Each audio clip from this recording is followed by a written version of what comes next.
WorkPro presents the Synthea series of amplifiers, an ultra-versatile range of Class D installation amplifiers that operate at both high and low impedance.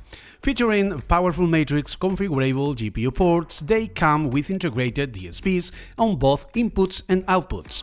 A WAP access point allows control either via its own Wi-Fi or wired from any device, as all you need is a web browser to manage everything, and it's all at your fingertips.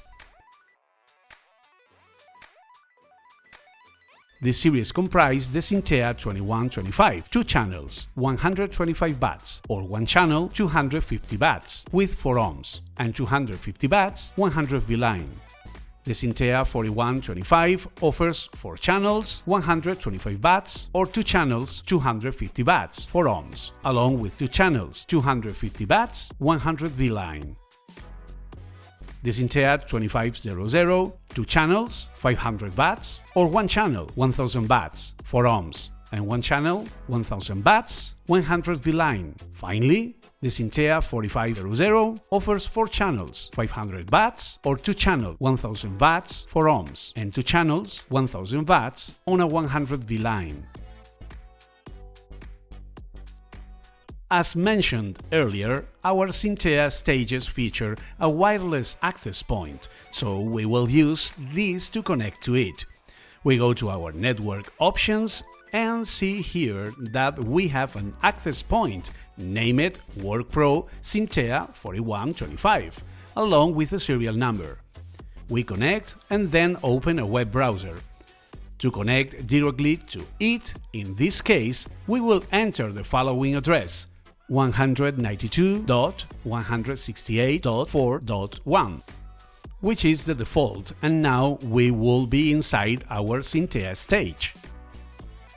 We can see the control panel featuring the main dashboard, the inputs, tones, outputs, and stage settings. At first glance, we can observe the stage connection and disconnection on one side.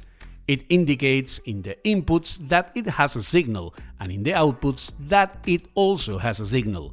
In this case, the LAN network is not connected, so it doesn't identify it, but it does identify the Wi-Fi through which we are connected to the equipment. At the bottom, we can see the tones that have a signal in this case, which are these 4, zone 1, B, C, and D. Depending on the stage, we can have 2 or 4 tones, volume controls, and channel mute. Let's now move on to adjusting the inputs. Going to Input, as we can see, we have 4 drop-down menus. 1 for analog inputs, 1 for SPDIF inputs, 1 for generating mixes like groups or subgroups that we could later send to the outputs, and 1 for a sine wave and pink noise generator. As always, we can name each of the inputs. In this case, we'll indicate that it's a microphone input. We select Micro, Mono input. As we can see here, I have an auxiliary mic with which we are monitoring the signal. We have gain control here. And if we wanted to equalize that signal, in this case, we have 5 EQ bands with different types of filters. For analog input 2, we have nothing assigned, but on inputs 3 and 4, we do have a signal coming from an external computer. We could make those signals mono or convert them into a single stereo signal. We also have high-pass filters.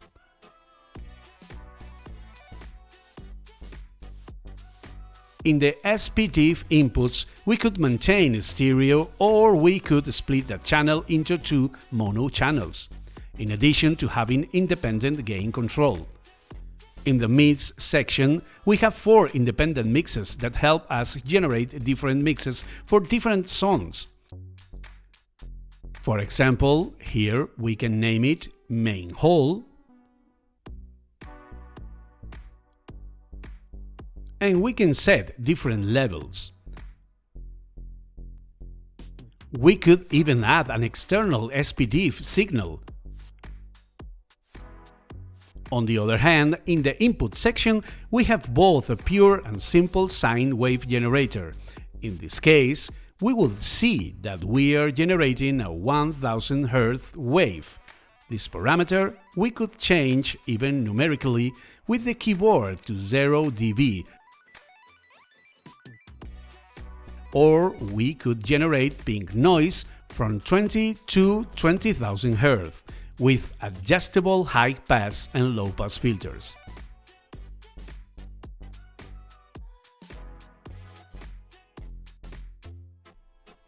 If we now go to the sound section, as always, we could adjust and change this name, such as Hall 1, and select which inputs are going to this room, to this sound. In this case, we'll say that the primary input is the analog stereo input, and here we have it. What's really interesting is that we have a priority system and ducking with talk over.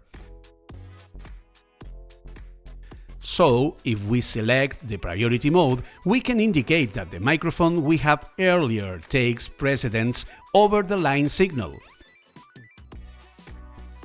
When there is no line input, that microphone input will come through. Or we can choose ducking, which would allow us to perform talk over from that microphone to the input. If we go to the volume section, we can see that it allows us a minimum dB adjustment for the maximum room volume.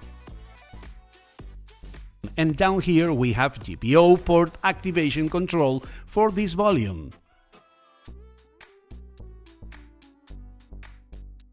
If we go to the restrictions, we can allow or disallow, for example, the microphone to be restricted, and only the primary input we have selected would come through, which is analog 3, the stereo channel with a mix. We could even restrict the SPDIF input or those mix inputs we have previously selected. If we go to the compressor, as always, we have the 4 available sounds. In this case, we are working on sound A, which we have named Hall 1. We would activate it, and we have a preset mode or a manual mode in which we can vary all these parameters: the attack, the release, the hold, the ratio, and the knee. If we go to the outputs, we see that we can change the routing for each of the sounds that we can send to the selected output. In this case, to output 1, we are going to send the mix we created for Hall 1. We also see that we can adjust the delay, which can be set in samples, milliseconds, feet, or meters.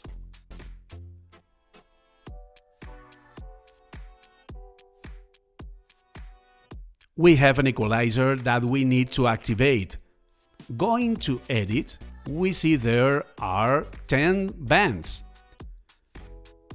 We have a parametric equalizer, and with all these different filter options, we can also easily change the gain, frequency, and Q factor for each of these bands.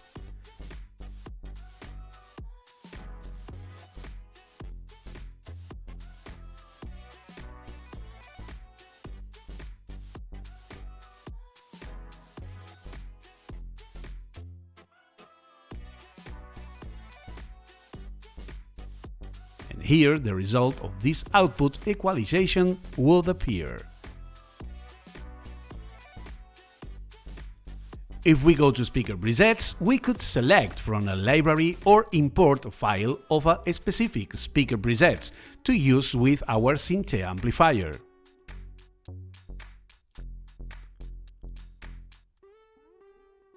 In the crossover and gain area, we can select the high-pass filter. In this case, we can select a 12 dB bezel and another 12 dB bezel for the low pass.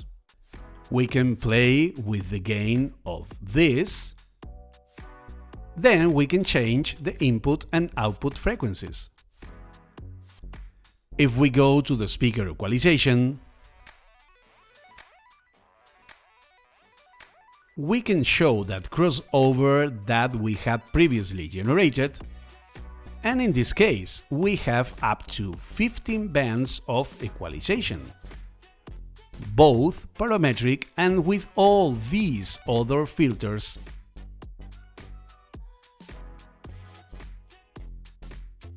that we can play with. In the FEAR filters section, it will allow us to load parameters of those previously generated FEAR processing filters. It allows us a driver alignment in a similar way to how it was in the delay setting,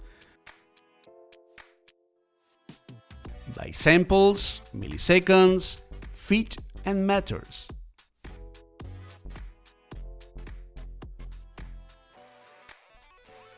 We have a 180-degree polarity inverter. In any case, as you can see at the top, we have it on all the screens of this interface, along with what is volume control and mute for each channel. We also have a limiter that allows us to have clip limitation, peak limitation, which we could select numerically with the keyboard, and RMS limitation, which we could also select with different parameters numerically. And last but not least, the speaker output mode, in which we can select the type of speaker associated with this line. If we did not have a speaker connected to a line, we will select off. We will select low impedance for 4 and 8 ohm speakers and for 70 and 100 volt speakers. We would select high impedance, and as indicated here, we will need 2 output channels for it to function. If we go to the settings section, we can see the name of the device we have created. We can fully change it, the name of the installation, we could change it, the name of the client, the serial labeling number of the asset if it had one,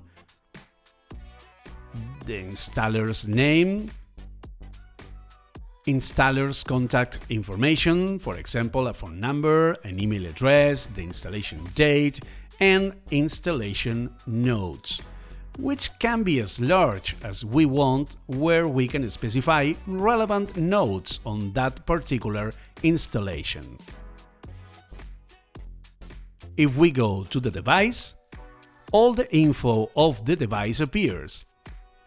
In this case, the manufacturer, Work Pro, the Synthea 4125 model, serial number, the firmware version we are working with, which is 150, the MAC address of the equipment, and the MAC address of the device Wi-Fi. Also, if in the same rack we have different stages with the Find Me option in the locator, the device front LEDs would flash sequentially, allowing us to identify this unit among different units of the same series. In firmware update, we will select the new available firmware to update our Synthea amplifier. In backup and restore, we have the option to make a backup, restore a backup from a file, make a recovery with which we would restart the device, or a reset that would restore factory settings.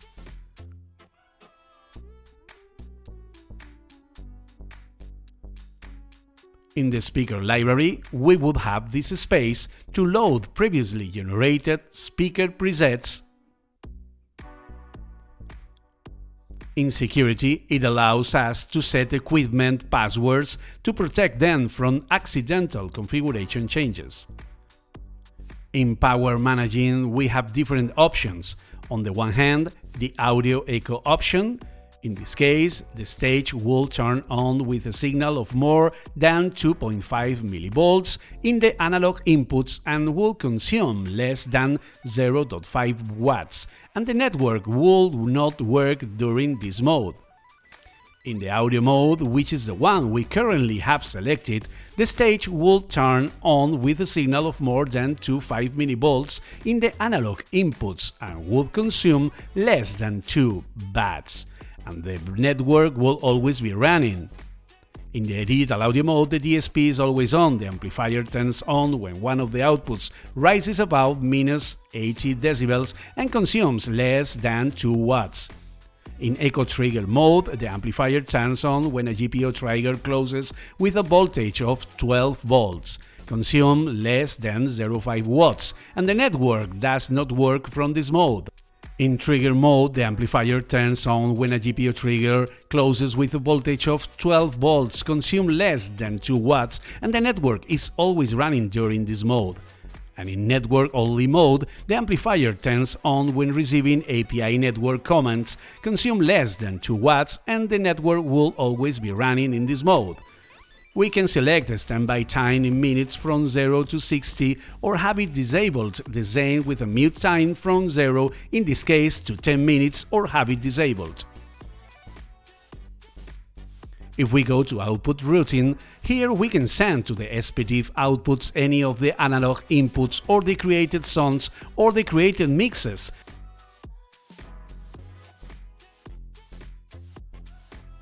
So we can use this signal in cascade from our SPDIF output to a SPDIF input in another stage.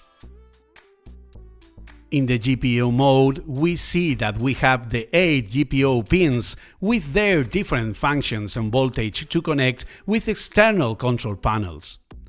In LAN mode, it allows us to choose between a DHCP network or a static network, which is our case where we can vary the IP, the network mask, the gateway, the DNS1 and the DNS2. In the Wi-Fi section, we can connect the Synthea access point or allow access only from the LAN port.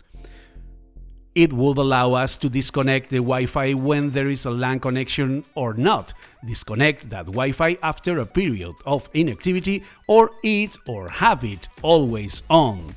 In access point, it allows us the change of the SSD of the equipment and the password to access from the WAP access point generated by Synthea itself. And in the client part, we can see that it allows us the change of the SSD of the equipment and the password if we want to access the equipment through another Wi-Fi network that we have in the installation and not to depend on the coverage of the WAP of the equipment. And with this, we have already seen the functionalities of our stage of the Synthea series. We hope to have you back soon. Greetings from WorkPro.